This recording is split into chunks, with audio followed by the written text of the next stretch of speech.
Good afternoon and welcome to the 6th lecture of the 2025 fall season of the Frankfort Heritage Lecture Series and our 28th lecture in total of the season. Thank you all for coming, and my name is John Carlton. I'm the organizer of the Frankfort Heritage Week Coalition and the co-organizer of this lecture series. As always, I want to give a big thanks to Paul Sawyer Public Library for hosting us and to my co-organizer Diane Dehoney for everything she and her staff do for these lectures and the community. And of course, thanks to the Frankfort Plant Board and Cable 10 for taping these lectures and for hosting them on their YouTube channel. And thanks to the State Journal for always giving us some extra additional publicity. October is a month where we suspend beliefs and explore that twilight between fiction and fact, where reason meets wonder and history confronts possibility. And we remind ourselves that the space between skepticism and belief is not a wall, but a bridge. And by crossing that space, we might come a little closer to understanding not only the unexplained phenomena of Frankfort's past and why people believed what they did about those phenomena, but the deeper mystery and wonder of what it also means to be human. And so without further ado, please welcome Adult Services Manager Diane Dehoney to introduce today's speaker.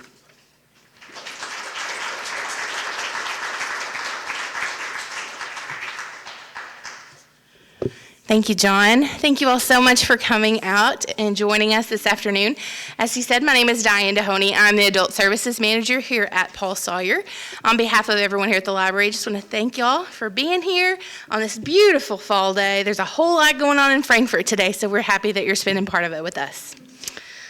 Today, it is my great honor to introduce my friend, Dr. Eleanor Hasken-Wagner.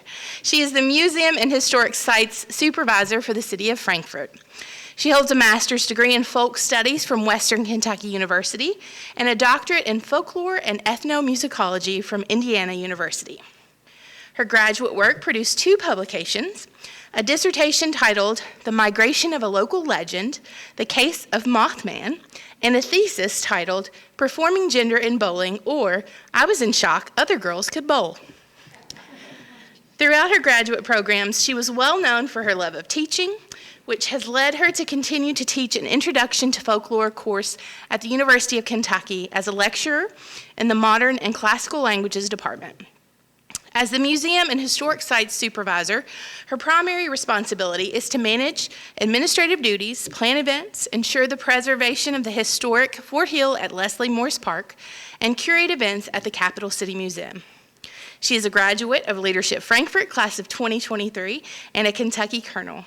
She's a frequent community lecturer and the writer and host of the award-winning Kentucky Deceased Hauntings of Frankfort podcast. In her spare time, she can be found tinkering on vintage mopeds and doing fiber-based arts. Please help me to welcome to the podium today, Dr. Eleanor Hasken-Wagner.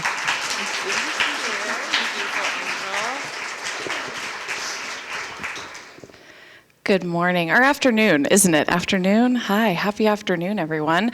My name is Ellie, and if you really want to call me by the appropriate title, it is Colonel Doctor, so I just want to make sure we are all on the same page. However, that is not why we're here today, to learn my appropriate titles. Instead, we're going to talk about some of the odd, mysterious, weird, amazing things in Frankfort, and we're going to actually do a little bit of academic work on the front end, which daunting, I know, but I think you all are pros because I know so many of you, and it's so good to see so many smiling faces. And actually, a little more nerve-wracking because I know so many of you. I don't want to let you all down, but I'm going to stand on the stage. I hope that's not weird. I like to pace while I talk. So today, I'm actually going to start by talking a little bit about Kentucky Deceased, the podcast. The podcast came about in a really miraculous and wonderful way, and I will explain what these are in just a moment, but I want you to ponder what they might be as you're sitting there enjoying. Don't say anything. So several years ago, in 2021, I started at the museum, and it was the month of August, so still hot, sweaty, Everyone was trying to figure out what the new shape and path of the museum was going to be, because we had just reopened after an amazing renovation. And we were so lucky because Russ Hatter was still transitioning out of his role as city historian. Beth Shields was starting as city historian. I mean, we were really making amazing moves at the museum, and we were learning from these amazing folks who came before us. Now, since I know many of you, I'm saying something that's kind of inside baseball, and I apologize, but I will explain if you don't know what I mean. Russ Hatter is a prolific journaler, note taker, and file keeper. If you've ever been in the Capital City Museum and seen our oodles and oodles of files, those were mostly compiled by one man, the one and only Russ Hatter. So imagine you are new in a community you're trying to learn so much about, and your coworker knows that your background is in legends. Everyone calls you Dr. Mothman back in Bloomington, where you just moved from. Your coworker is well aware of this. And as she is doing an inventory of the files, she pulls out a folder labeled Occult. Without looking at it, she just hands it to you and says, "Hey, I think you would like this." And you read the title and you're like, "I do like this, thank you. You really understand me." And it's a really, really good feeling. So you open the folder and you're looking through, and there are these square slips of paper like the one on the left here.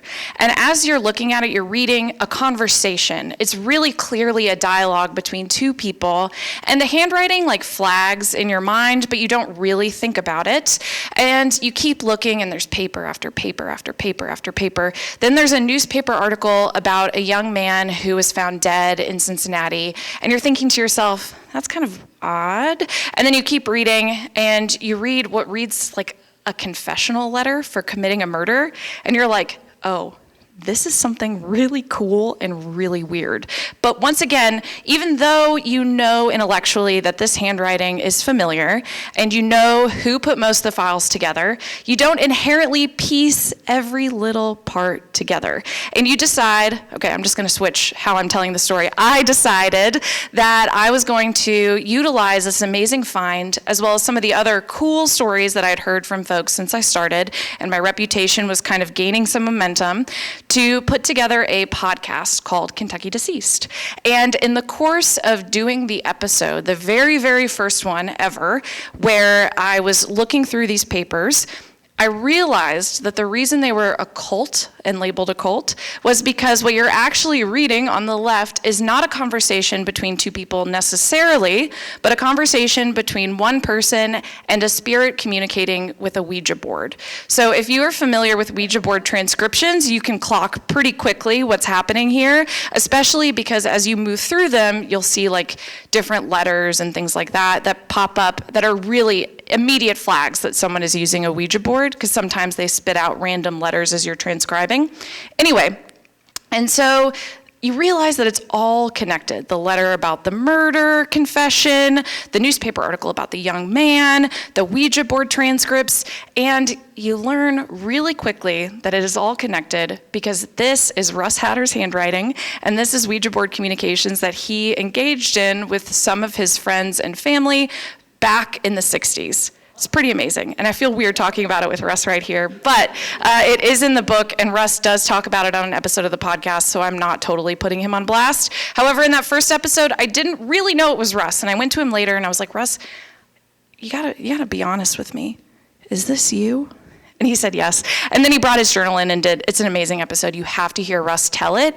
And what's crazy about it is the audio cut out halfway through for no reason. So I do feel like someone else was in the room with us that day. But these pieces of paper that we still have at the museum that are the focus of the first episode of the podcast actually spurned an entire crazy series that only releases in the month of October. It is called Kentucky Deceased, Hauntings of Frankfort. This was the very first piece of advertising we put out for it, and we didn't really know what it was going to become or that it was going to be what it is today. But It's amazing because it's had thousands and thousands of downloads from people all over the world, not just Frankfort, not just Kentucky. In fact, a lot of our listeners are coming from overseas. So we've got a lot of folks from Scotland, from England, from Russia, weirdly. It's amazing where people will go to listen to this kind of podcast. But this is a kind of tracking of our numbers over the years. And don't let 2025 fool you. When I pulled this down, we only had one episode out, so I feel like we're doing okay so far. There are many more to come. And in 2024, we saw just like record-breaking numbers. The majority of folks listen the week the podcast comes out, which is super cool. But when I was looking at the data before I decided to, come in front of you all today, I realized, and this text is pretty small for you all, so I'll read it to you, but our top 5 performing episodes, this is a pie chart of the number of listeners that each episode has had since they've come out, the majority of them are from 2021 and 2022, the first 2 years of the podcast. Now, 2023, our number 1 top episode is this light green color right here. And this episode is called The Satan Tapes, and it's a super special episode that only is possible, also thanks to Russ Hatter, shout out Russ once again, because he had an original radio recording of a conversation between a Catholic priest and the leader of a satanic grotto out of Louisville that he let us have so that we could utilize a reel-to-reel player from our friends at the Kentucky Historical Society to rip it and make it digital and put it on the air. It includes all the original ads, which are my husband's favorite part of the entire episode, but it is our most listened to episode of all time. Then we have Ghosts, Both Frightening and Friendly, which is here in this yellow pie piece, and that is like a accumulation of ghost stories, some that are made up by folks in town that they submitted, and some that I came across just kind of looking through stuff, mostly through files that were at the museum or newspaper articles through the State Journal. Then after that, we have The Murder of Peggy King. The second series, or the second season of the show, is more unsolved murders as opposed to hauntings, but some of these unsolved murders in this community are crazy. Then we've got this other blue color that is Can Ouija Boards Help Solve Murders? The very first episode of the podcast ever, still doing really well. And finally, If You Want to Commit a Murder, Frankfort's the Place to Do It is the last one. That's a really good episode. And let me tell you what, I'm doing Russ Hatter's Murder and Mayhem tours now, and every tour, people make a comment really similar to that because there are so many unsolved murders and or solved murders where the killer is acquitted or like it doesn't go to trial or they're found criminally insane or something happens and people get off scot-free. It's wild. Anyway, so all this to say, I know a little bit about the weird stuff that happens in this community, and I know a little bit about weird stuff that happens in other communities. As you heard in my background, I have a doctorate in folklore, particularly in narrative scholarship. So we're about to head into this deep academic moment. And if I see anyone's eyes glaze over, I will do to you all what I do to my students when I lecture, and none of us want that. It involves pretending to be trees.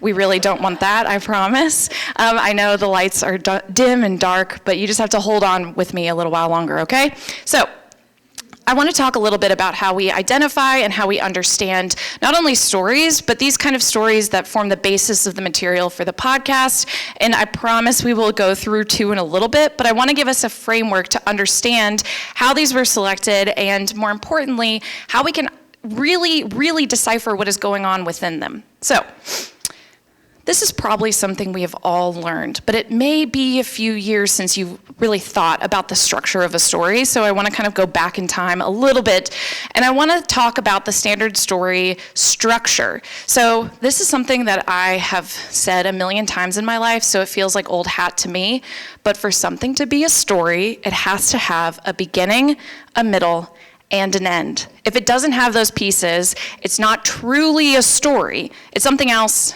It's an academic term, don't worry about it.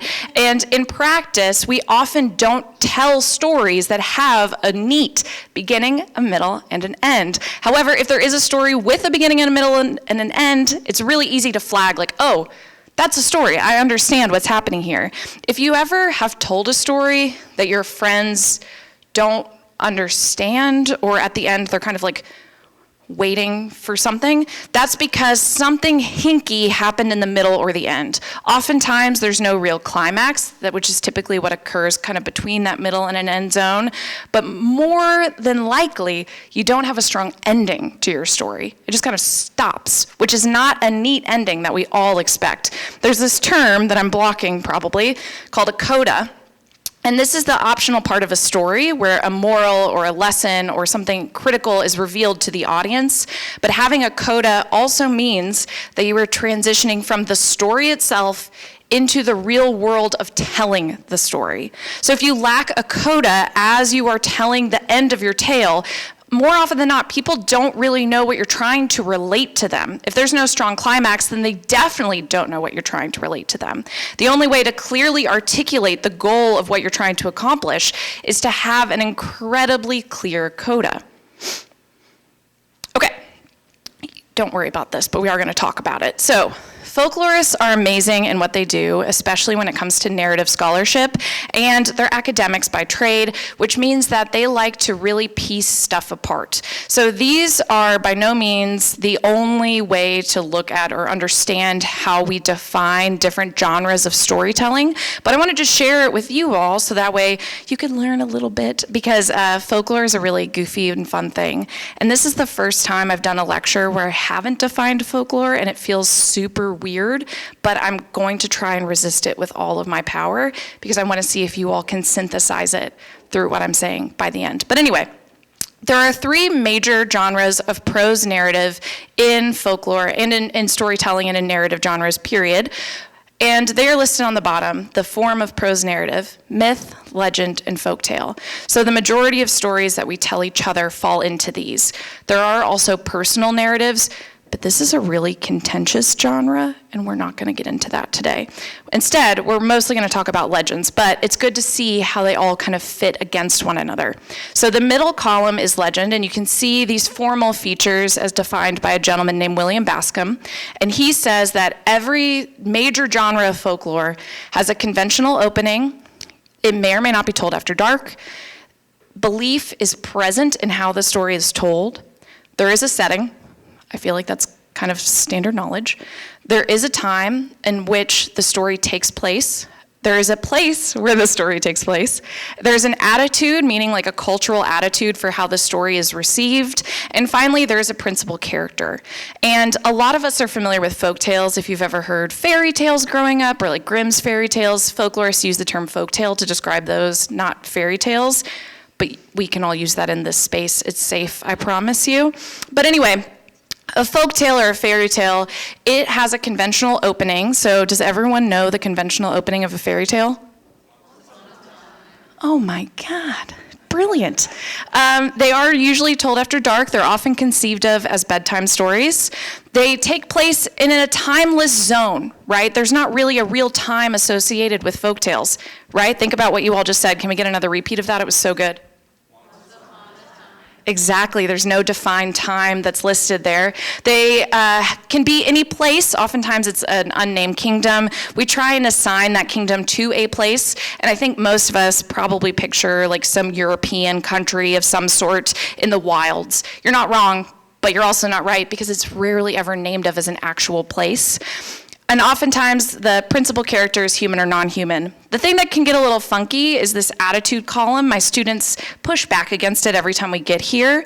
But there's a kind of a standard attitude descriptor that Bascom applies to these things, where something is either sacred or secular, meaning that when we think of myths, we often use the term in our everyday speech to mean something that's completely untrue. When in fact, if you are a folklorist and you are studying narrative, myth is the foundation of your worldview.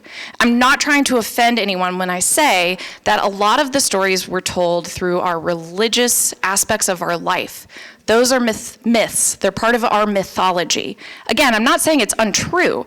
Instead, I'm saying it is the most important story you will tell in your life. It is by the very nature of what it is sacred. It is sacred to you, it is sacred to your beliefs, and it's sacred to your practices. It's something that forms your relationship to each other and to the world around you. It is a critical thing that we all have, regardless of our personal religious approaches.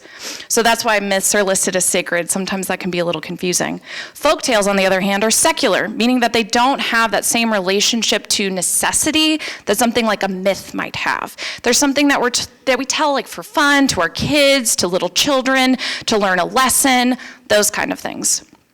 Legends fall in either category because there's actually a subgenre of legend called religious legend or saints legends. So therefore, those can also have necessary religious undertones, but they are not necessarily sacred. Instead, they're more often than not secular. And in fact, when we tell the stories that we talk about on the podcast, or when we talk about the stories we're going to do here in a few minutes, those are also secular. They don't inherently have a religious undertone. If one of us was feeling very L. Ron Hubbard-y and wanted to create a religion around one of those legends, then that would shift. And depending on, I don't want to get too deep in the woods here, but depending on where that legend is set, if it is a world foundational legend, like how the world we know is formed, it wouldn't be a legend, it would become a myth. So these genres can be fluid in how stories move through them. And Bascom just presents this as one way to understand them at large. Okay, my slide got empty. That's exciting. Let's see. Okay, a story, especially one that has cultural significance of some variety, is identifiable. We all can think of stories that we are told at some points in our lives that have a cultural significance. And in fact, how many of you all are from Frankfort? Can I see a show of hands? Okay, hands down. How many of you all are from outside of Frankfort? Okay, beautiful. For those of you who are not from Frankfort, were you told a story when you moved here that defined for you the understanding of Frankfort that you have today? Show of hands if yes.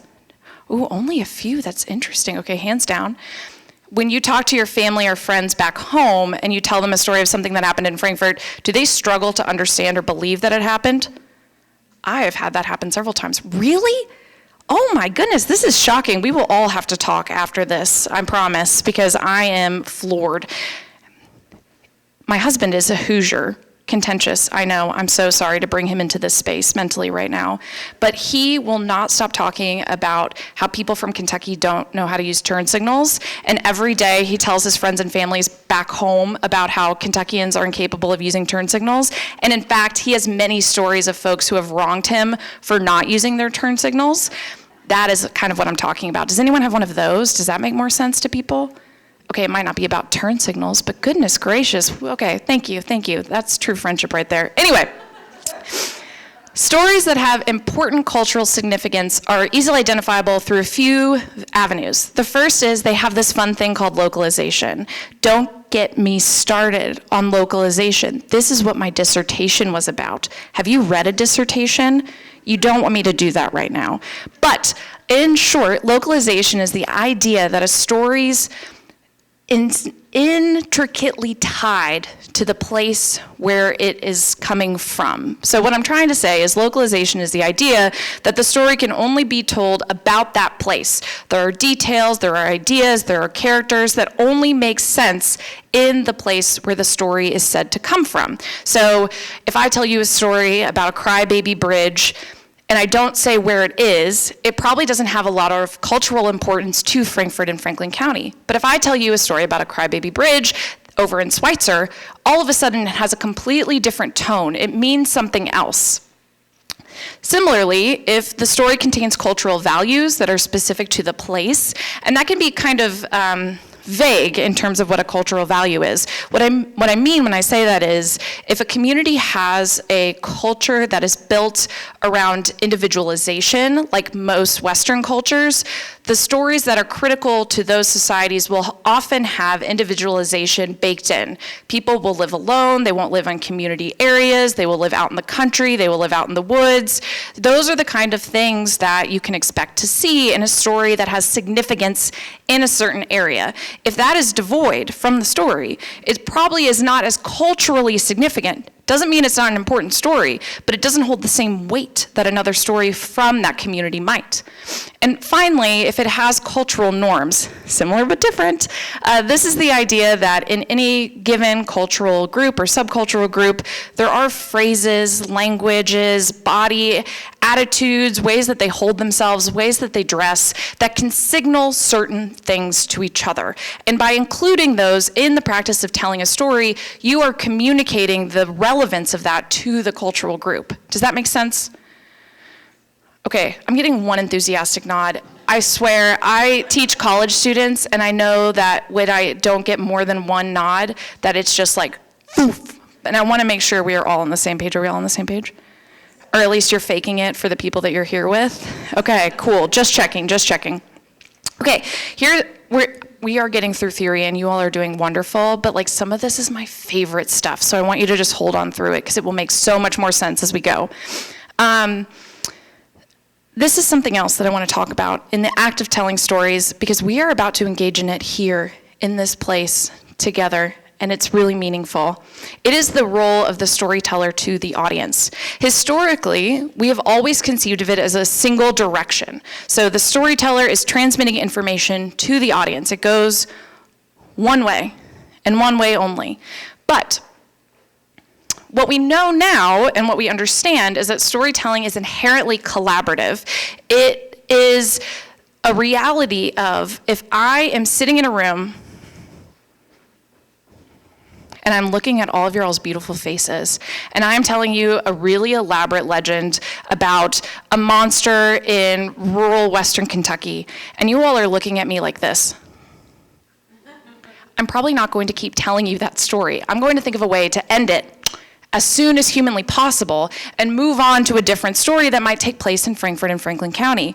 I am gauging whether or not my stories are being received by you beautiful people in front of me at every given moment. So really and truly, every story has this circular relationship between the storyteller and the audience. It's undeniable. Think of how many times you've heard a story from a storyteller. It could be a family friend. It doesn't have to be as formal as this. And you have gone to a different location and recounted a version of that story. Maybe not exactly the same way. You might have found yourself changing details to suit the new environment, to suit who you're telling it to. For instance, I would tell a story to my coworkers in the back very differently than I would tell a story to my parents. Do you know what I'm saying? Does everyone here have that experience? Again, I teach college students. They all know what this is like. They all would not tell the same sorority stories to their parents. And if they do, that's a little alarming. However, I think we can all appreciate that. You tell stories differently based on who your audience is.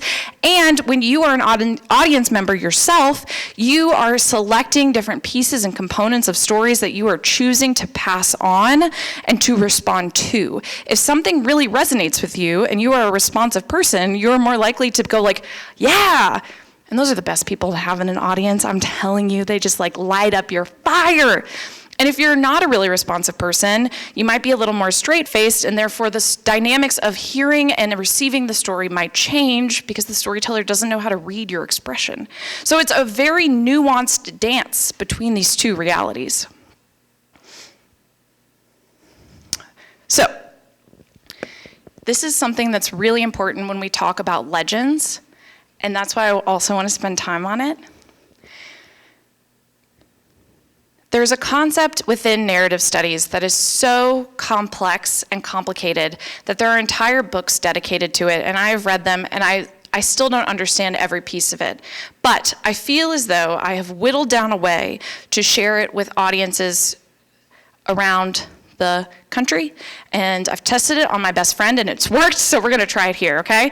Humans desire to tell their stories to an audience who understands what they're communicating or what they're attempting to communicate. So if you've ever participated in listening to someone's story and they kind of don't know how to continue, they might like stutter, and then you know what they're trying to say. So you say, yeah, exactly, like blah, blah, blah, blah, blah. And then the story can continue because you've helped them piece together something they weren't sure how to articulate.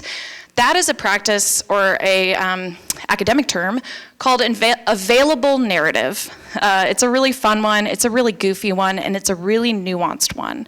But what it means at its core is that each one of us lives our lives based on a narrative that is available to us. So every choice that we have made is based on an understanding of how our lives should go, how they should progress forward, and every story that we tell is based on a similar kind of idea. Every story that we tell is based on a format of a story we have heard before. It's just how it works. If something happens to us that we don't know how to articulate because we have never heard of that happening to somebody else, or we've never read a version of that has occurred, we may not know how to talk about it. This is a really graphic example, but it's one that kind of drives everything home, so I apologize. It's not super, super horrible and graphic, but it drives the point. If you think back to like the 90s or the 80s, when we thought about domestic violence or violence against women, there was a different understanding about who committed those acts of violence against women than what we have today.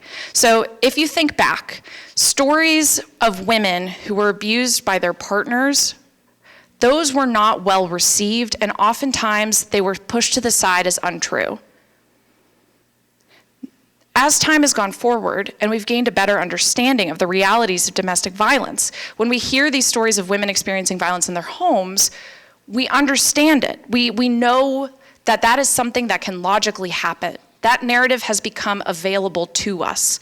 Before that, when women experienced violence in their homes, they wouldn't have had a story or a language or a way to talk about it that was meaningful to the people around them, because the available narrative was not as permeated in our culture as it is today. So this is a really complex way of saying that if something happens to you, if we switch away from domestic violence and towards something like a supernatural experience, and let's say that right now, a giant alien ship comes out of the sky and abducts 2/3 of the room. There's 1/3 of the room left. If half of that third, this is too mathy for a folklorist, I can't go beyond this, but if half of that 1/3 doesn't know any alien stories, has never engaged with aliens, has never thought about aliens, is disinterested in aliens, they have the likelihood to interpret it a different way. They might tell that story in a religious way, if that is their background. If they don't believe in aliens, but they know religious legends incredibly well, and they are familiar with angels coming down and taking chosen up to heaven, that might be how they tell that story. That is their available narrative.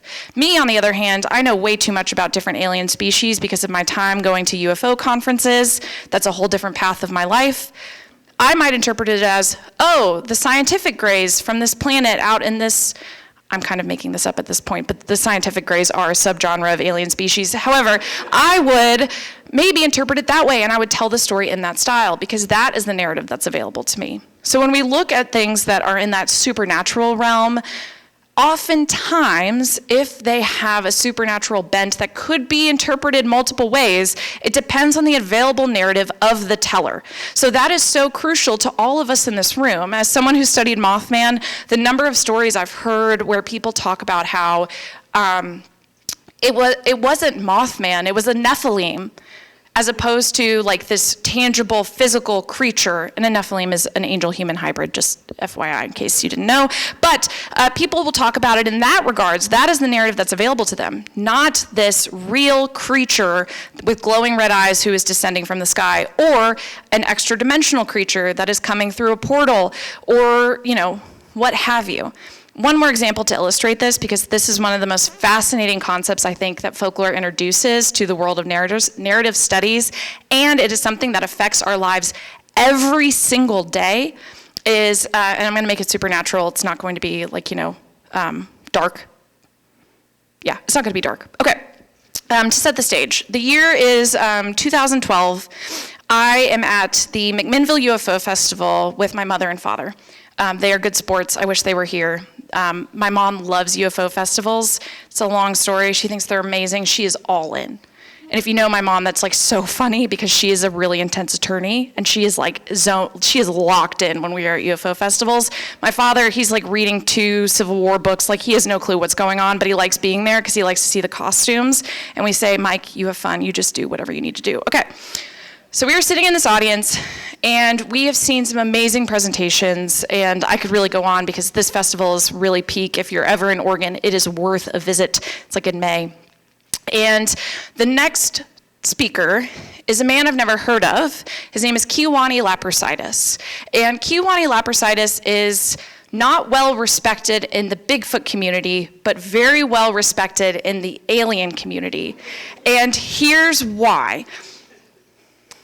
Addendum, Kiwani Lapersidus also used to be the spiritual advisor to Muhammad Ali. According to him, I have seen nothing that proves that, but neither here nor there. Okay. So Kiwani Lapersidus takes the stage, and he starts talking about his experiences with Bigfoot. And he presents a theory that has flabbergasted me to this day. I was unfamiliar with him until this. My mind was blown as he was talking. He's from Southern Oregon. He goes to Mount Shasta quite often, which is in Northern California. It is like the bastion of hippiedom. Hippies have been there forever. It is their home place. There are more crystals there than you can physically even comprehend in your soul, and there's strong UFO connections in Mount Shasta. So Kiwani Lapersidus discusses how he visits Mount Shasta quite often because there is an underground tunnel underneath the mountain that is the portal to the dimension for the Bigfoot. Okay, wow, only one scoff, that's it? Are you all for real? So you're telling me that everyone in this audience has not heard stories of like family and friends in other communities that like don't really make sense because of their new community, but extra dimensional Bigfoot we're in. That's insane. I just want to be so for real with everybody. Okay, regardless, that's a conversation for a later day. Anyway, Kiwani Lapersidus starts talking about how there is a tunnel, extra dimensional Bigfoot, blah, blah, blah. Fine, I'm here, I'm ingesting, I've got my notebook, I'm making notes. If I am really zoned out, I'm doing a crossword because sometimes it gets a little tedious at these things. And I'm gonna stand like he was standing. So he's standing right here, and I think probably the audience was not really responding super well to this conversation at the time. And so he pauses, and he goes, you know, those of you in the room who are the most spiritually attuned, you've already noticed the Bigfoot standing behind me. And I am not joking. A woman in the audience goes, I know, I see him. And then another woman yells out, that's what that is. And I'm just like, what? Like, what's happening? Anyway, so Kiwani Lapersidus swears up, left, down, right, and center that Bigfoot, part of the reason it's so hard to find is because it's extra dimensional and can turn invisible at a moment's notice. Great. All in. What Kiwani Lapersidus, I am on your side. He apparently went to go live with the Bigfoot in their dimension. He took a camera. We were waiting for the expose to come out. I'm not kidding. I'm not being a jerk right now. This is all, I'm 100% telling his truth. So, he is back in America, but no photos of Bigfoot's dimension, so to be seen how that will go. But, what I'm trying to say, and the reason I share this story is because Kiwani Lapersidus and his telling of this extra-dimensional Bigfoot narrative in this space of this UFO festival was so interestingly received that 95% of the audience did not have the understanding of what he was even trying to communicate. There was no available narrative to them that made sense in this context because Bigfoot is a corporeal creature.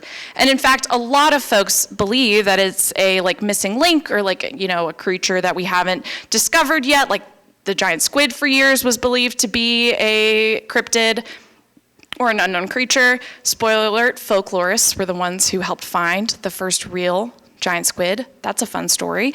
But all this to say, we want to find an audience who understands what we're trying to communicate, or at least attempting to communicate at any given moment. And we try and find those people in different walks of life, different paths of life. And if folks don't understand what we're trying to communicate, it's okay, but that attempt, that communication that can occur as you're trying to piece together a coherent story is incredibly meaningful because it's those moments of human interaction and connection that really pull us together as a society. And importantly, they help us, the individuals trying to tell the story, refine what we're talking about. They help us practice. And practicing telling our stories, especially about supernatural phenomenon, is essential. Okay.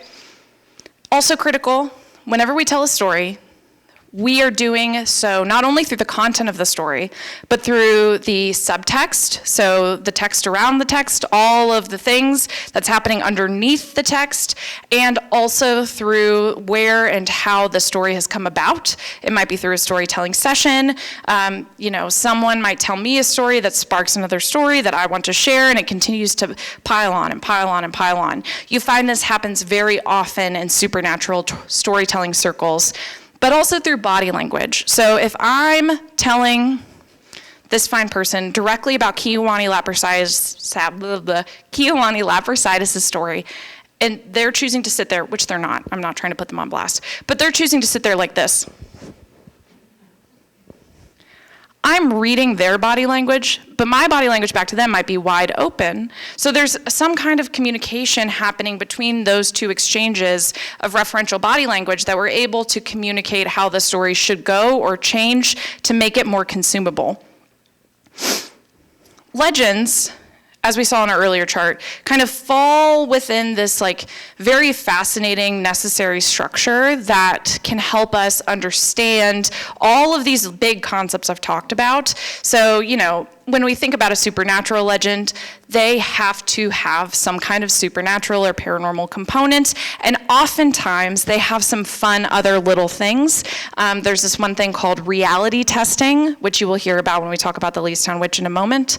But reality testing is the idea that you are demonstrating to your audience that you are a rational, smart person, and that you know when something is not right. So what I'm trying to say is, if you've ever heard a ghost story where they talk about a cold spot or the room getting cold and there's a chill in the air, but then they say something like, but there were no air vents.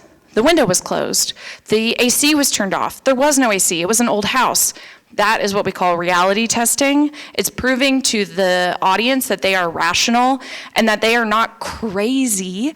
They know that something weird is happening in this space. Okay, here's the really critical part, and this is where we get into the fun. This is me over a decade ago. I know, I look exactly the same. It's pretty amazing. I'm kidding. I look really young and freckly. But I'm holding a Mothman pancake, and this is at the first ever Mothman festival I went to, 2011. They don't even do Mothman pancakes anymore. That's how long ago this was. But you can tell, bright-eyed, excited to be there, happy to be there. There's nay a person behind me. I'm not kidding. You cannot sit in the Mothman Festival today. And that's because stories, especially supernatural ones, can have incredibly tangible effects on communities.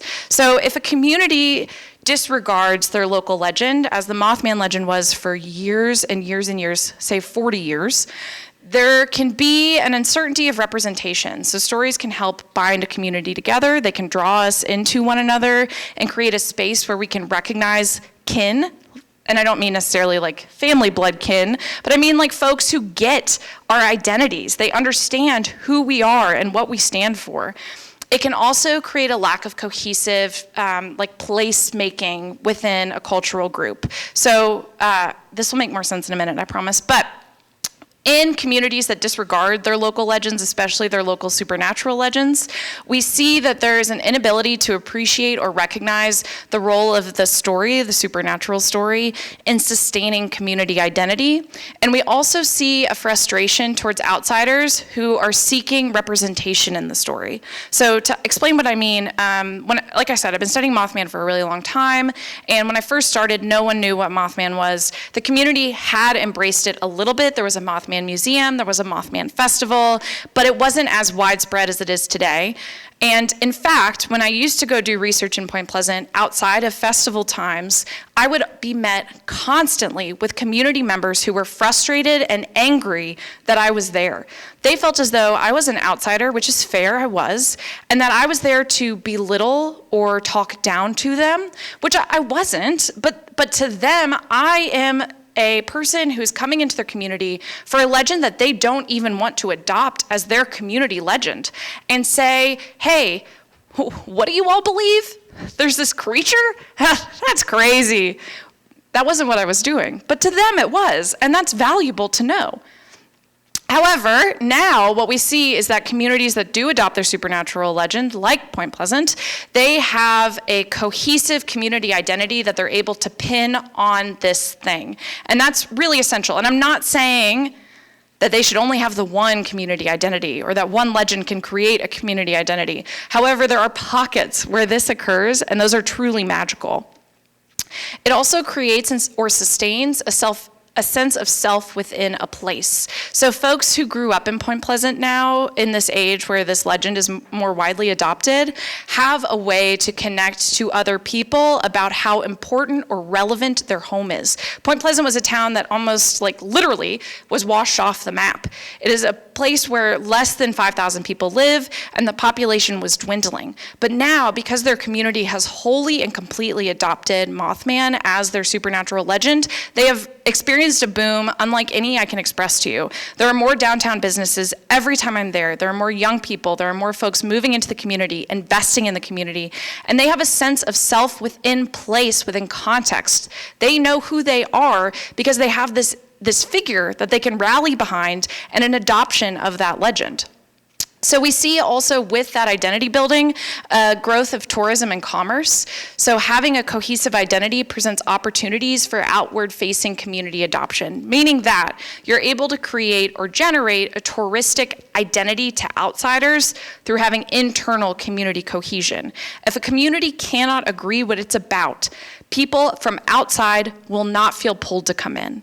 And I think that's incredibly relevant in a town like Frankfort that's seeing an unbelievable growth in tourism with the adoption, full and open-armed adoption of Buffalo Trace and this bourbon central capital. You see more tourism come in than ever before because there's a community cohesion happening around bourbon that is powerful, and folks are wanting to experience that. Tourists don't necessarily want to invest in a week of getting to know a community. In fact, they're more interested in going somewhere where they can be for 24 hours and get a real strong sense of that place. They want to be there for 24 hours and know that they are somewhere that they could spend the rest of their lives, somewhere they could come back to.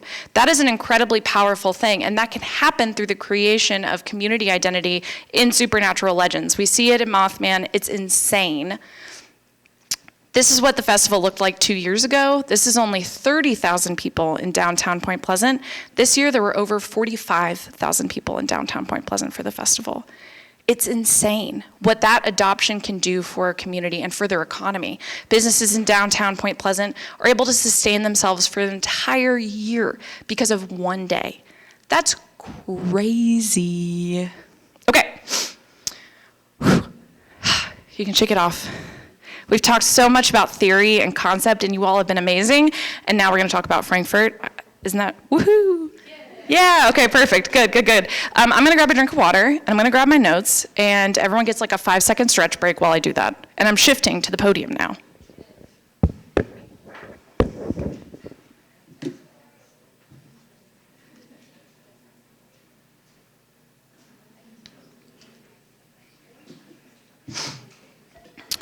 Okay, the Leestown Witch. Now this is a really cool story, and I really love it, and it's one of the least known Frankfort weird tales, and I think it's one that's really special, and I'm glad I get to share it with you all.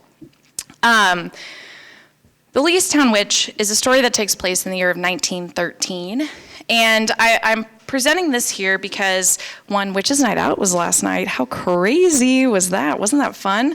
But I'm also presenting it because this is an anomaly in Kentucky. I can't explain to you enough how rare witch legends are and how exciting it is to have one that's documented in the newspaper. That's crazy. Okay, I thought the best way to do this is to read to you, fine folk, the story of the Leestown Witch as reported in the State Journal the year of 1913. So if you would like to sit back, relax, not fall asleep, but enjoy the droopy microphone. One moment. Don't worry, Diane, don't panic. We've got a girl. Boom. This is a new mic stand, so we're figuring it out together. Okay. Tale of Witch causes furor near Leestown. Death of Mrs. Harp attributed to spell put on her. Feather stockings in pillow. Not since the days of Cotton Mather has any set of people been stirred by the witchcraft superstition to such an extent as the residents of Leestown and the vicinity of the north end of Wilkinson Street have been over the finding of a pair of stockings made of chicken feathers in a pillow used by Mrs. Lily Harp, wife of Thomas Harp, who died Sunday at her home on Hemp Hill following a long illness of consumption. That Mrs. Harp was the victim of a witch is confidently believed by her mother, Mrs. Margaret Couvert, her husband, and the majority of residents of the locality where she died. So strongly are they convinced of the power of the witch that last night notified the police with the request that efforts be made to run down the person who cast the spell on Mrs. Harp. And today, a member of the family, either the husband of the dead woman or her father, W.D. Couvert, will go to Louisville to consult Leopold Lee, a clairvoyant, to whom the family was referred as the one man who would be able to solve the mystery surrounding the identity of the witch. Mrs. Couvert, however, has more faith in the plan suggested by her sister, Mrs. E. Willoughby, that boiling the stockings and continually sticking a fork into them while they are boiling will suffice to determine the identity of the witch and cause its death. Mrs. Couvert last night declared she knew of no one who could have had designs upon her daughter and could not fathom the reason for anyone putting the spell upon her, but announced her determination to use every effort to spot the witch. Mrs. Harp, whose husband is a machinist with her parents, had lived on Hemp Factory Hill about 13 years. She was married 3 years ago, and a little more than 1 year ago, a baby was born to her. The child lived about a week when it was stricken and dwindled away and died from no apparent cause, according to Mrs. Couvert. The attending physicians being unable to diagnose the malady that caused the child's death, period. Sorry, that was my bad reading. Someone put a spell on her. Soon after the baby's death, Mrs. Couvert said last night, "My daughter told me she believed someone had put a spell on her and her baby, which had caused the baby's death. I tried to persuade her that such an idea was unbelievable because no one could have wished harm to come to her or her baby, but she insisted that someone had put a spell on her. 6 months ago, my daughter was stricken, and for a time, physicians who were called in were unable to determine what caused her condition. Later, they said it was consumption, and treatment for that disease was started. In spite of all of our efforts, the poor girl grew worse, and on Sunday morning, she died. Up to the time she was taken ill, she was strong and healthy, and after her death, I began to wonder if there could be anything in her conviction that someone had put a spell on her. I discussed it with my sister, Mrs. Willoughby, and she told me that she had often heard that witches had put wreaths in pillows. Still, I did not believe my daughter was bewitched. Yesterday morning, I took one of the pillows used by my daughter while she was ill out into the yard to air. As usual, I began to beat the pillow after removing the slip when something hard in one corner caused me to stop. I felt again and could detect a hard substance. It then occurred to me that there might be something in it that my sister had said, and taking the pillow into the house, I ripped one corner. Pulling the ticking apart, I found one of those stockings. I pulled it out and then reached into the pillow among the feathers to see what else might be there. In the corner opposite the one I opened, my hand ran against another stocking and I pulled it out. Then I emptied the pillow but could find nothing else. I brought the stockings into the house, and after calling in some of the neighbors, I wrapped them up to show to Tom and the other members of the family. After we talked it over, we decided to notify the police and try to find out how the stockings got into the pillow. Then someone told us to go to Leopold Lee, and either my husband or my son-in-law will go to Louisville to see him. My sister, though, told me she had heard about boiling the things used by the witches. In the morning, I'm going to put the stockings into a pot and boil them and keep poking them with a fork, just like my sister told me she had heard other people had done to kill the witch. Of course, my daughter's dead and we cannot bring her back, but it would be something to find the witch. I made that pillow myself some years ago, and I know there was nothing in it but plain chicken feathers. I picked them myself and kept them until I had enough to fill the pillow. I looked at the sewing when I felt the hard piece in the corner of the stitches. I took the pillow over to a machine and had seen that it had never been cut. Nobody opened that pillow and put those stockings inside. I'll boil them all day tomorrow, and I'll keep sticking a fork into them. I believe what my sister says. This will kill the witch, and anyhow, it will hurt it. Chief of Police Mangan was called last night of the discovery of the feather stockings in the pillow. It was of his opinion that it was for the sheriff to handle. Inasmuch as the witch, if any statements of the family are correct, it was outside city limits. Sheriff Buckley said last night that the matter had not been brought before him officially, and until it had, he would not make any statement. The stockings are about the size that would fit a child of 7 years of age. The outside is, and then the paper kind of cuts off, I apologize. When a reporter from the State Journal visited the home last night, Mrs. Couvert unwrapped the stockings and then carefully replaced them inside the folds of a newspaper to be kept until this morning when she would begin the boiling process. She feels certain that this will avenge her daughter. The finding of the stockings caused great excitement in the town neighborhood and was the topic of conversation yesterday and last night. The result of this process and the appeal to Lee were eagerly awaited by those of that section. Unfortunately, we don't have an amazing coda to the end of this story, which is so frustrating after all of these amazing things that I've already talked about. But here are some interesting things that we have to reconcile with as we read this story and as we hear about it in this space, is that unlike all of these amazing things that I've talked about that deal with narrative and audiences and telling the audience a narrative, this story is one that pretty much died out in the oral record. It is something that we were not even aware of existing until last fall. Now we have reintroduced it into oral storytelling, which is really exciting and very cool. However, it means that there's not a lot of strong interaction to understand the relative importance of this legend in this community. And in fact, the fact that it's gone from our oral record suggests that it didn't hold much weight for Frankfortians, especially at the time.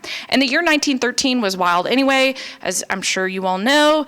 World War I, that whole chestnut, political tensions, all of the craziness in the world going on.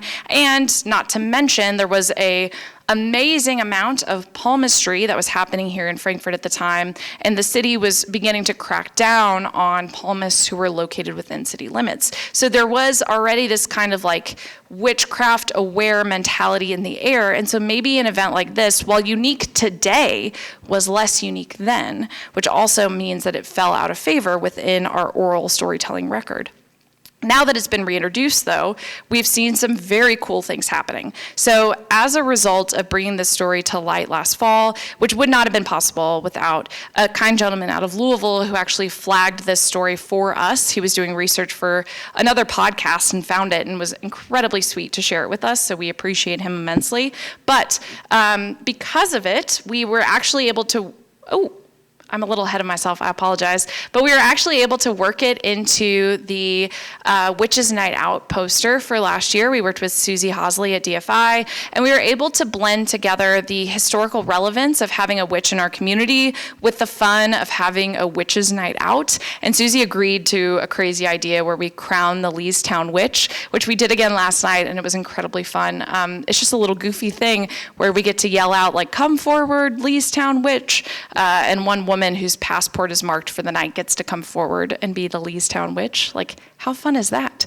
And to do that in your home community is like pretty amazing. So anyway, the other cool thing that's happened is that last year the museum produced these posters and we put them all over downtown Frankfort. And many businesses were understandably confused as to like what the Leestown Witch even was. Again, I don't fault them for that, but we have heard since of multiple folks who were visitors in Frankfort who were unable to attend Witches Night Out but saw the poster and amazingly scanned the QR code and listened to the podcast episode, who are now returning to Frankfort every year because they heard of this story. So that is the kind of magic that these types of tales can build within communities, is that there are entire groups of folks who want to come to towns that embrace this type of idea. Okay. So that's a little preview of where we go from here. But I also want to talk about the Dogman of Fort Hill, also known as the Fort Hill Mangler, also known as the Central Kentucky Dog Eater.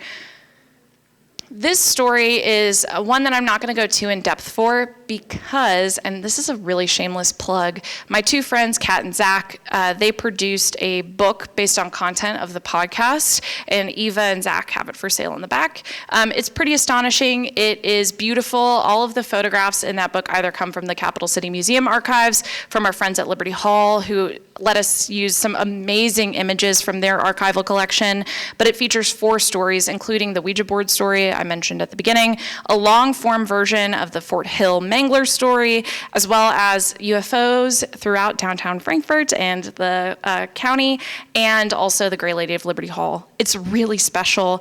I've heard from multiple folks how much they love to read it, so I highly recommend getting a copy. And if you like that as well, we are doing a storytelling session at Mortimer Bibb's Public House this Thursday. It will be myself and other folklorists, 7 p.m. It will be very fun, family-ish friendly. I can't promise there won't be anything that's like content warning, but it is the only time of year I do the Mothman story. So if you want to hear me tell you about Mothman, that is where you have to go. But the Mangler is something I find incredibly fascinating. When I started here, again, Mothman, reputation preceded me, I heard tell that there was a dog man who was sighted up on Fort Hill, or like this creature called the Mangler that was sighted up on Fort Hill. And after thorough research, we learned that there's not an amazing published report that indicates that there was a creature called the Mangler living on Fort Hill. That is Ellie, who is enforcing the name the Mangler, because how good is that name? My God. But in fact, there was a creature roaming throughout all of central Kentucky at the turn of the century called the Central Kentucky Dog Eater. And the Central Kentucky Dog Eater was so popular, this sounds like a joke, was so popular that a regional baseball team was named the Central Kentucky Dog Eaters. Isn't that pretty awesome? But anyway, I thought I would read a little snippet.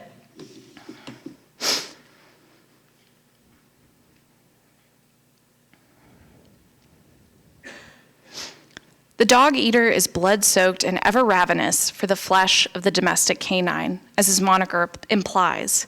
He comes in the night to rend and to ruin. Over the course of a century, the brutal killings of thousands of dogs and livestock have been attributed to the dog eater. There have been large-scale hunts from him, complete with brandished rifles, shotguns, pitchforks, and torches. Some claim to have killed the beast. Others say they have seen him evaporate into the wilderness at night. Some believe the dog eater to be flesh and blood, a creature feeding, drinking, sleeping, procreating. Others saw the Mangler as a spirit, an ancient harbinger of death lumbering out of the far-flung past or another world entirely. Many saw him as a superstition supported by whispers and campfire folk tales, sooty tales that got taller and taller with each passing generation. Whatever the opinion, it could not be disputed that there was carnage in central Kentucky, supernatural or otherwise, which spread over many decades. The dog eater, or the Mangler, presided over the central Kentucky night, darkening the evenings in which he stalked. A story from the Kentucky Advocate in Danville, dated March 6 of 1885, describes the encounter of a man, George Jones, with the beast, while working on a farm not far from town. Jones was surprised by a strange and terrifying creature close to 10 feet away from him in a row of thick bush. At about 11 o'clock last Monday morning, was astounded by the appearance of a monstrous animal lying in the bushes at a distance of only about 10 feet from him, with one paw with white claws as long as his fingers lying over his head. Jones was transfixed and terrified. He backed away slowly before turning tail and sprinting towards 2 unnamed men working nearby. After struggling to relay the source of his fear, Jones and the men went in different directions for guns and pistols. When Jones and his small posse returned to the spot, the animals had gone but a small distance from the original spot where he was spotted. All 3 men gave chase. They soon found the animal again and shot at it twice, but to no effect. It did not seem frightened and could not or would not run fast. At the sound of the shots, more joined the posse in pursuit. During the chase, the excited bunch and their quarry came near a W.C. Kern's house, where a shout from the farmer exclaiming, "Here comes the dog eater," alerted his family and others nearby of the imminent threat.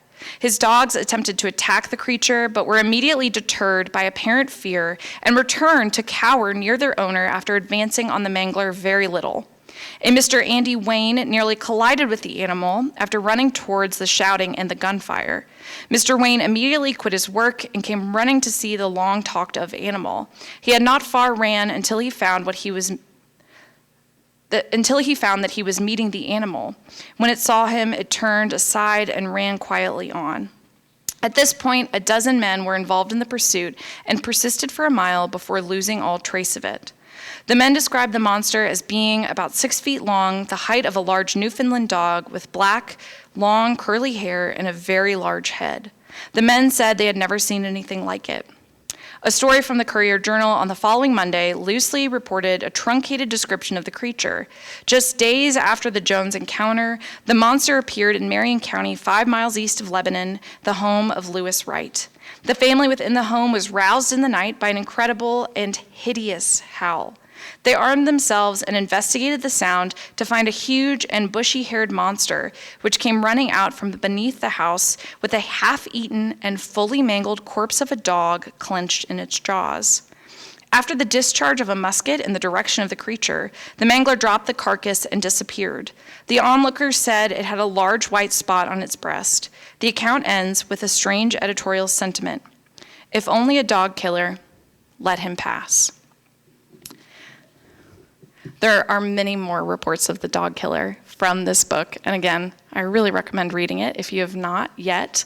But you might be wondering, where do we go from here? We've already talked a little bit about the Leestown Witch, but this is an artist's rendition, isn't it cute, of the Fort Hill Mangler, done by our friend Liz Pavlovic, who is one of the cryptid illustrators who I personally love dearly, because there's like a fun and fanciful element to it, but she did use the original reports to generate this depiction of him.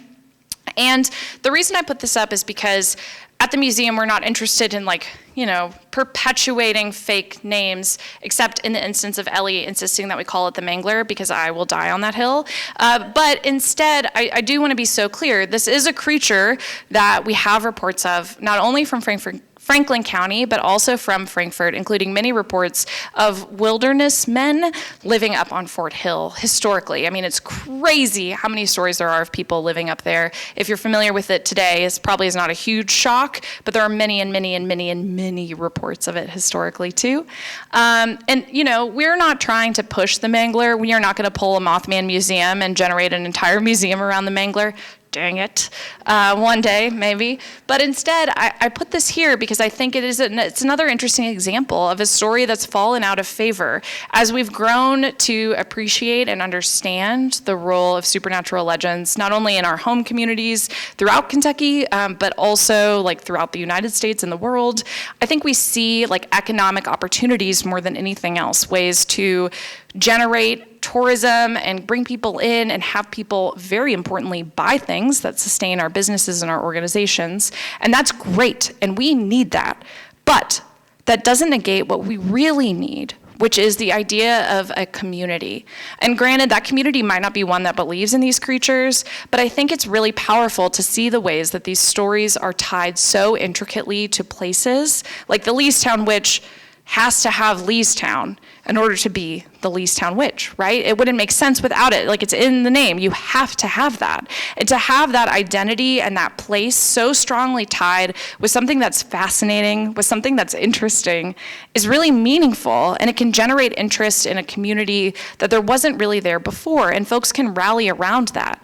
And that's really, really powerful, and we've seen it do some really cool things. For instance, with Mothman, we've seen it become this bastion of queerness in our communities. I've seen so many adoptions of folks using Mothman as a way to talk about allyship, as well as coming out and their experience of being trans or bi or non-binary or, gay, straight, lesbians. I've seen it all. And that is an incredibly meaningful tool for all of us to engage with and to think about and to understand that what has one meaning of this really cutesy, fun creature in different contexts and in different places can have something entirely different. And I want to encourage you all to think about the stories that create community and meaning in your life, and how those are informed by the way that you tell them to each other, and how those can serve as validation and verification for who you are in this place, in this time, and right here, right now. And I think that's so stinking cool. Anyway, thank you all so much. I don't believe I have time for questions, but I'm happy to answer any. I do have time for questions? Okay. I've been given the thumbs up, and I love questions. Okay, Diane has a plan. Oh, thank you.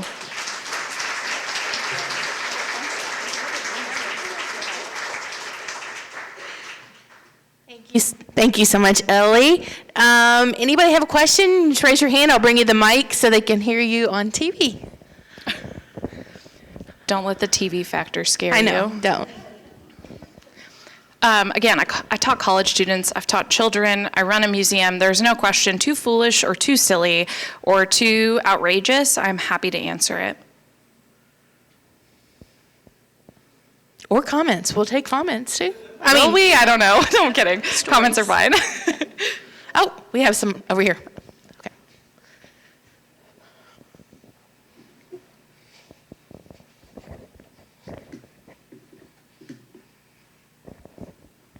Speaking of the Leestown Witch, were those immigrants, or were they local people who'd been here of some time, since it was 1913?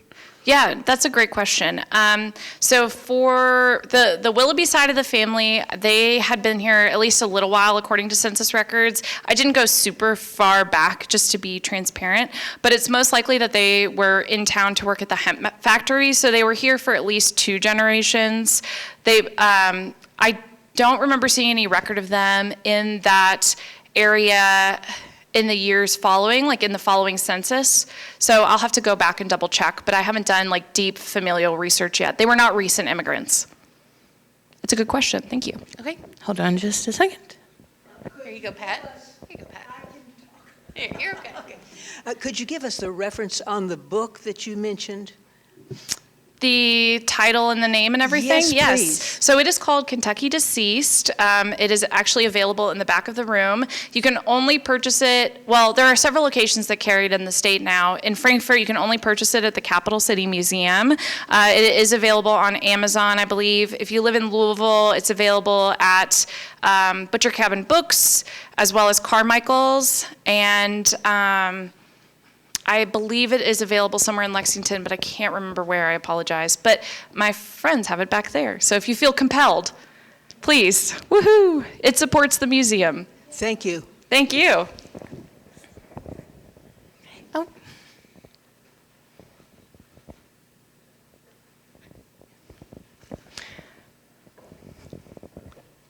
I remember being surprised in high school when one classmate and then another classmate talked about similar experiences of being taken normally by like their grandparent to a witch out in the county somewhere to have warts removed. Ooh, yeah. Have you come across that story? Because it seemed like people were like, yeah, that happened to me too. Thank you. That is the first time I've heard that story here in town. If anyone has more details, do you have more details? Okay, we will have to talk. But I will say that like wart removal is a common thread for not only witches, but just like home practitioners of witchcraft. So you see it really often in folk remedies. People probably know this, but just in case, like if you know the phrase like see a penny, pick it up, like, you know, but it has to be heads up. Does anyone know what I'm talking about? That is because it is believed that if you use a penny to remove a wart, you bury it so that the head side is facing down in the ground. So if you see a penny on the ground that is the opposite side up, it's because it's been used in wart removal, and if you touch it, the wart will be transmitted to you. So that is like why that folk belief particularly exists. So folk remedies and practices around wart removal are common, and additionally they're incredibly common in Appalachian witchcraft practice, specifically in green witch practices. So this is the first time I've heard about it here. I want to hear more about it, but but I'm not inherently surprised. I'm intrigued if it's one individual. I will say that in 1966, the city did pass an ordinance that banned all palmistry mediums, not banned, that's a strong word, that regulated palmistry mediums, phrenologists, anyone doing any type of spiritual practice, except for the big religions, out to the county. If you were someone who was in the city limits and you were doing any of those things, you were expected to pay $1,500 a year. Just if you don't know, a city business license is $60. So intriguing. Anyway, so we see in 1966 a huge migration of folks who were doing those types of practices from inside the city limits to out in the county.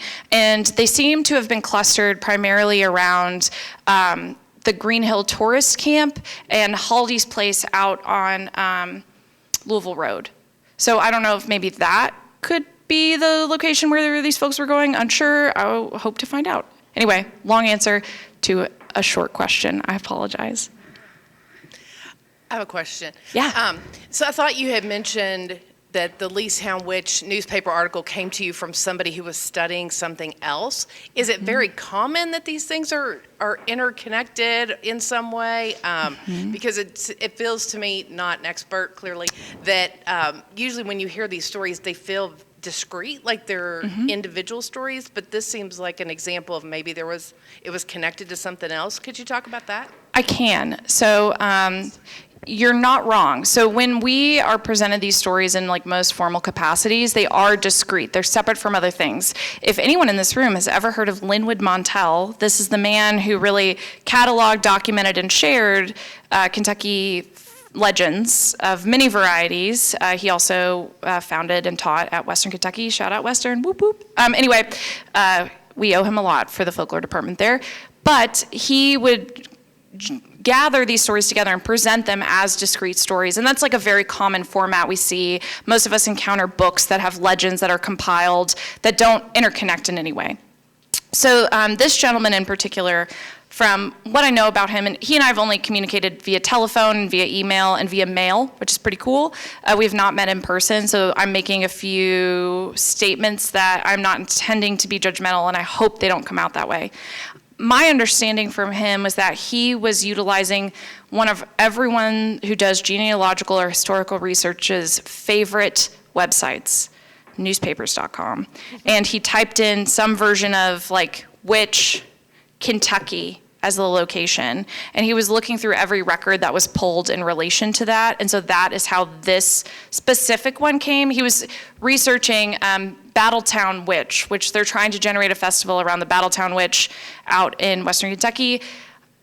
There's no story of the Battletown Witch, so it's very fascinating to watch that happen. I'm really excited for them. It seems like it's going really well. They had the Kentucky Folklore Festival this year, which also very fascinated by that. I didn't go. Not making a statement about it. I just couldn't go. Like, I don't know what it's like. I'm really not trying to say anything super crazy. But all that to say is, what you see now is like a recognition that in these time periods there is more interconnected nature, and that's because we're able to piece together using the data kind of crawling services that we have today to see where these connections are happening, not only across time, but also across space. So also what's happening is that we have these buckets that we put supernatural phenomenon into. So like there's a Mothman bucket, there's a Wendigo bucket, there's a Bigfoot bucket, there's a Bat Squatch, real thing, bucket. And if stories have details that may not use that terminology, but they match those descriptors, they're often put in that bucket and they get combined together, so they're no longer just individualized, discrete stories. So that's also happening more frequently. I do want to just shout out newspapers.com for finally putting the State Journal on there. Thank you very much. That has been a boon to everybody over the last 2 years. Shout out to the local library. You can also use newspapers.com for free here. If you have not used it before, you really should, because you can find out all sorts of cool stuff. And their online like OCR software is pretty good, so shout out to that. So anyway, long answer to a short question again. I apologize. All right. Any other questions? Oh, I can repeat it. Sorry. Okay, it's fine. So Crybaby Bridge in Schweitzer was the question. Sorry, I'm repeating it so the Cable 10 can get the audio for it. I can and I can't. So here's what I'm saying when I tell you this is when I have taught about these stories in the past, I always use Crybaby Bridge as an example. And the reason why is because most communities have a Crybaby Bridge legend that exists.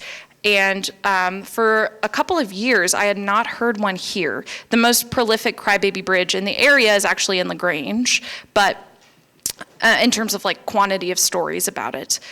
But I heard generally, no, and I don't have any specific details, about a Crybaby Bridge in Schweitzer. So this is where I'm like, I know the general format for the story because it matches other Crybaby Bridge legends, so it goes something along the lines of, you have to wait either for a full moon or for it to be a completely like deserted night out. And you take your car and you park it on the bridge and you want to put it in neutral. So you don't park it, that was the wrong word. You put your car in neutral on the bridge. And you have a few options. You can sprinkle talcum powder on your windshield, or you can just kind of hang out. And what will happen is your car will be pushed in a direction that it functionally shouldn't be pushed in. Sometimes back, sometimes forward by an unseen force. And if you choose to spread talcum powder on your windshield, you might see tiny handprints in the talcum powder on your windshield. If you don't, when you turn, I've heard versions where like when your car is off and your breathing starts to fog, you'll see tiny handprints on the outside as well. I don't quite know how that works, but that's still how the story goes. Normally, Crybaby Bridge legends are born out of a woman who conceived a child out of wedlock and then birthed the child in secret, and out of fear of family abandonment and loss of resources, and normally it's like a well-to-do woman, she chooses to throw her baby over a bridge into rushing water below. And oftentimes the story goes that the baby is like seeking human connection. Why it's pushing and pulling a car. Again, that's just kind of how this legend has grown. And what the reason I heard the Schweitzer version was because I know of some folks who have gone out to this unknown bridge in Schweitzer and they have tried it, but they have not given me the name for which bridge it is. So I can't really go beyond that, unfortunately. And apparently something spooky did happen out there.